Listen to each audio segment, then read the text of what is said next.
menunda pembagian warisan adalah kezaliman, karena berarti kita menunda penyerahan hak orang padahal dia berhak menerimanya, tapi kita tunda-tunda. Oleh karena itu Nabi SAW juga mengatakan, matlul ghani zulmun.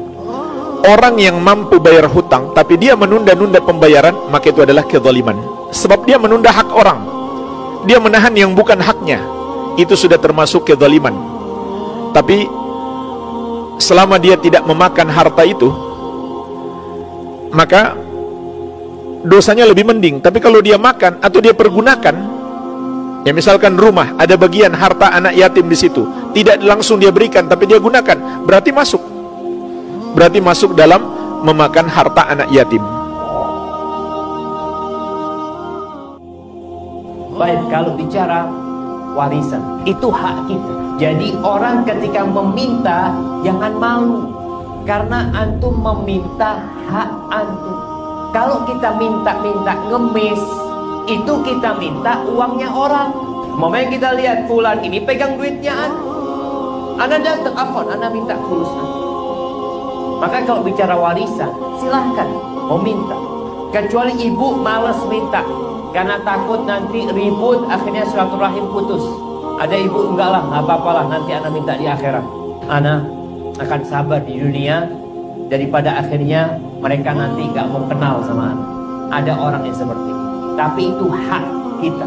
Jadi ketika mau minta haknya, silahkan. Anak mau datang menjumpai pamannya dengan cara baik-baik, bertanya.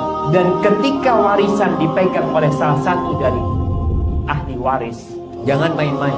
Allah mengatakan, wa ta'kuluna turatha aklan lamma. Kalian makan warisan itu sembrono. Warisan itu semua peninggalan orang tua, itu warisan.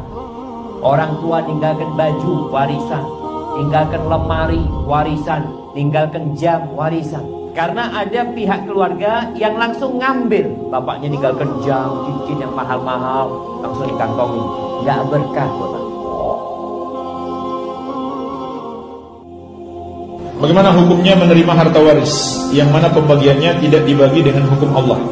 Karena semua ahli warisnya adalah orang awam dan hanya satu ahli waris yang paham sunnah. Kalau bukan hak kita, nggak boleh kita terima. Kita hanya boleh menerima sesuai besaran hak kita. Selebihnya kita kembalikan ke keluarga, mereka bagi terserah. Tapi tentunya kita tetap berusaha menasihati mereka agar membagi warisan sesuai dengan ketentuan syariat. Kalau mereka tidak mau mengikuti, lalu kita dapat bagian lebih daripada yang seharusnya, maka kita nggak boleh terima, harus kita kembalikan kepada keluarga, kemudian diberikan kepada orang yang berhak menerimanya. Yang kita lihat kurang, kita tambahin bagiannya. Bagaimana kalau punya kita yang kurang? Kalau kita mau menuntut, boleh saja. Kita mau menuntut, apakah menuntut dengan cara menasihati mereka, ataukah menuntut di pengadilan agama? Boleh. Tapi kalau misalkan itu bisa merusak hubungan persaudaraan dengan keluarga kita, maka kita bersabar lebih baik. Kita bersabar lebih baik hanya gara-gara harta daripada rusak hubungan persaudaraan. Lebih baik kita bersabar dan kita tunjukkan kepada mereka, ukhuwah persaudaraan itu lebih diutamakan daripada harta. Masing-masing ahli waris itu sudah diberi jatahnya masing-masing, dan Allah Subhanahu wa Ta'ala yang menentukan jatah-jatah tersebut.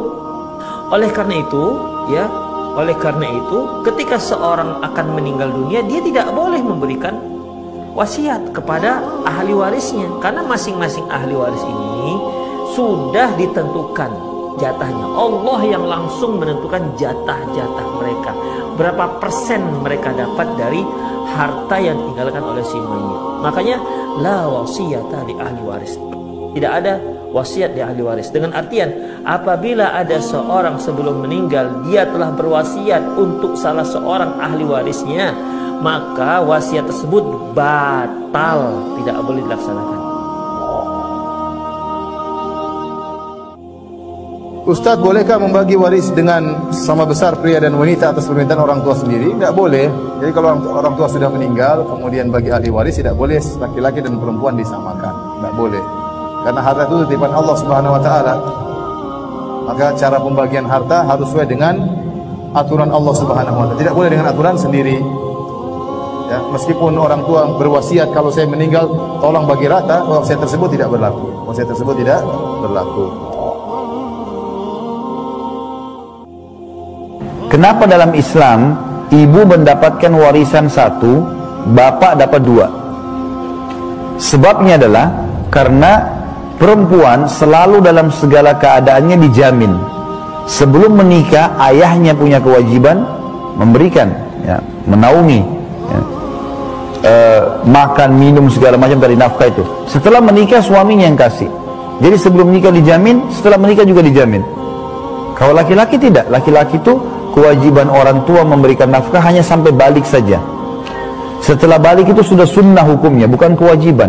Kalau anak laki-laki beda. Dan setelah dia menikah pun dia harus biayai istri anaknya, dia juga harus biayai orang tuanya. Makanya warisannya laki-laki 2. Ada alasan syar'i. Kalau perempuan selalu dapat jaminan gitu. Ada sebuah konsekuensi yang terjadi dan itu sifatnya otomatis. Karena statusnya adalah amrun ijbari. Ijbari artinya apa, Pak? Otomatis. Sebab Allah sendiri yang ngatur dan manusia tidak punya hak untuk mengatur. Apa itu, Pak? Hanya 1, warisan. Maka perpindahan kepemilikan dari orang tua ke anak untuk harta waris tidak butuh akad. Meskipun orang tua tidak pernah ngomong aku akan berikan hartaku kepadamu, atau anak tidak pernah minta, Pak saya minta warisan dari bapak, meskipun tidak pernah sama sekali, selama ketika salah satu di antara anggota ahli waris itu meninggal, otomatis ahli waris mendapatkan harta dari orang tuanya atau dari saudaranya atau dari anaknya sesuai dengan garis warisan yang telah ditetapkan oleh syariat. Karena itulah dalam masalah pembagian warisan, manusia tidak punya peluang dan hak untuk ikut campur. Perbedaan wasiat sama warisan itu apa?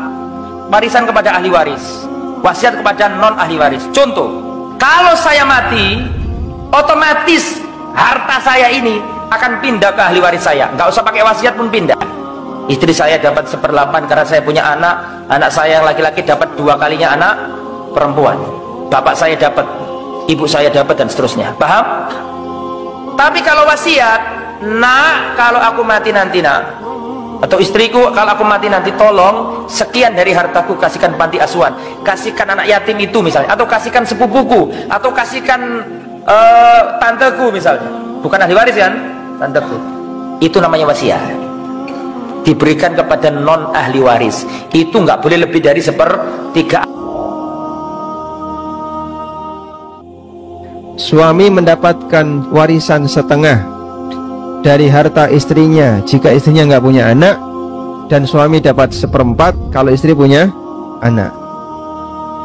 Dan sebaliknya, istri dapat walahunna rubu'u mimma taraktum illam yakul lakum walad, dan istri mendapatkan 1/4 kalau suami tidak punya anak. Tapi kalau suami punya anak, istri dapat 1/8.